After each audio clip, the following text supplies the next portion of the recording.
আজকে আমি তোমাদের সাথে শেয়ার করছি চটজলদি রুটির সঙ্গে খাওয়ার জন্য কুমড়োর বাটি চচ্চড়ি। তার জন্য এরকম ডুমো করে কুমড়ো দিয়ে দিলাম ডুমো করে কেটে রাখা আলু, তার সাথে দিয়ে দিলাম একটু রসুন কুচি। বাঙালি তো সেই জন্য সব রান্নাতে আলুটা মাস্ট। তার সাথে দিয়ে দিলাম লঙ্কা, আর দিয়ে দিলাম ছোটো একটা টমেটো কুচি, দিয়ে দিলাম একটা মাঝারি সাইজের পেঁয়াজ কুচি। সব কিছু দিয়ে এবার দিয়ে দেবো পরিমাণ মতো নুন, দিয়ে দিলাম পরিমাণ মতন হলুদ, আর তার সাথে সাথে দিয়ে দিচ্ছি কালো জিরে। একবারে কালো জিরেটাও দেবে, খেতে বেশ ভালো লাগে। দিয়ে দিলাম ধনেপাতা কুচি, দিয়ে দিলাম বেশ খানিকটা সর্ষের তেলের পরিমাণটা তোমরা দেখেছোই। সর্ষের তেলটা দিয়ে এবার সব কিছু ভালো করে হাত দিয়ে একটু চটকিয়ে ভালো করে মেখে নিয়েছি। একেবারেই কিন্তু জল দেবে না। এবার দেখে নাও পুরো সব কিছু আমার মাখা হয়ে গেছে কুমড়োর সাথে। এবার গ্যাসটা জ্বালিয়ে গ্যাসটাকে সিম করে দিতে হবে।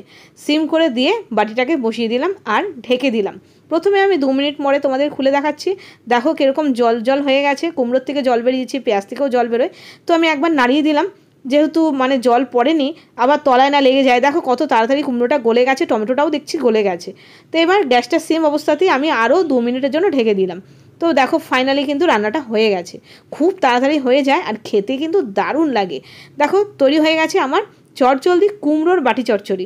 এটা ভীষণ ভালো লাগে। এর মধ্যে তোমরা যদি পছন্দ না করো আলুটা অ্যাভয়েড করতে পারো, মানে আলুটা স্কিপ করে বাকি এই পেঁয়াজ রসুন আর ধনেপাতা কাঁচা লঙ্কা দিয়ে এইভাবে একবার রান্না করে খেয়ে দেখো, রুটির সাথে কিন্তু জাস্ট জমে যায়। তো কেমন লাগলো জানিও। আজকে এই পর্যন্তই, দেখা হচ্ছে আরও নতুন নতুন রেসিপির সাথে। Bye bye.